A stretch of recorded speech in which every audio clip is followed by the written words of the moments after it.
తిరుమల శ్రీవారి మహాప్రసాదమైన లడ్డూకు భారీగా డిమాండ్ పెరిగింది. లడ్డూ చుట్టూ వివాదాలు తలెత్తిన నేపథ్యంలో లడ్డూ విక్రయాలు తగ్గుతాయని భావించినప్పటికీ భారీగా లడ్డూ విక్రయాలు పెరిగాయి. గత 3 రోజులుగా విక్రయాలు పెరగడంతో లడ్డూ తయారీని కూడా టీటీడీ స్వల్పంగా పెంచింది.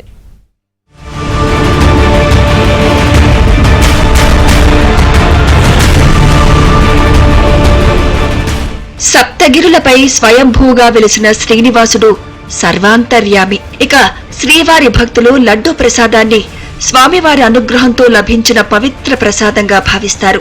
అందుకే ఎన్ని విమర్శలు వచ్చినా, ఎన్ని వాదనలు వినిపించినా శ్రీవారి లడ్డూలు తమకు పరమ పవిత్ర ప్రసాదమని భక్తులు రుజువు చేస్తున్నారు.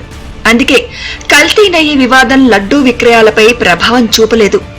లడ్డూ తయారీలో అపశృతులు జరిగినా శ్రీవారి లడ్డూను పరమ పవిత్రంగా భక్తులు భావిస్తున్నారు. ఈ క్రమంలోనే లడ్డూల విక్రయాలు గత 3 రోజులుగా అనూహ్యంగా పెరిగాయి.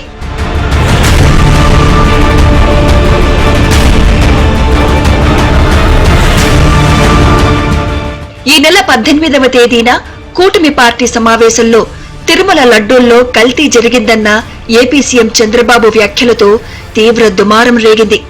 మొదటగా మన రాష్ట్రం, అటు తర్వాత దేశం, చివరగా ప్రపంచవ్యాప్తంగా ఈ వివాదం సంచలనం సృష్టించింది. జగన్ హయాంలో జరిగిన అపశృతిపై దేశవ్యాప్తంగా తీవ్ర ఆగ్రహావేశాలు వ్యక్తమవుతున్నాయి. భక్తుల మనోభావాలు, మత విశ్వాసాలు దెబ్బతీసిన వారిపై కఠిన చర్యలకు డిమాండ్లు వెల్లువెత్తుతున్నాయి. అయితే కల్తీ వివాదంతో లడ్డు విక్రయాలు తగ్గుతాయేమో అన్న అంచనాలను భక్తులు తలకిందులు చేశారు. ఈ నెల 19వ తేదీన 3.59 లక్షలు, 20వ తేదీన 3.16 లక్షలు, 21వ తేదీన 3.66 లక్షల లడ్డూలను శ్రీవారి భక్తులు కొనుగోలు చేశారు.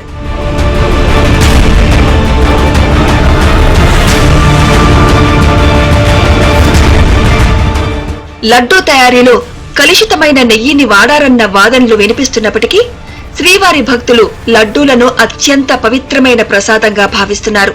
ఆయన చల్లని చూపు తాకినంతనే వాటిలో ఉన్న దోషాలు పోతాయని పూర్తిగా నమ్ముతున్నారు.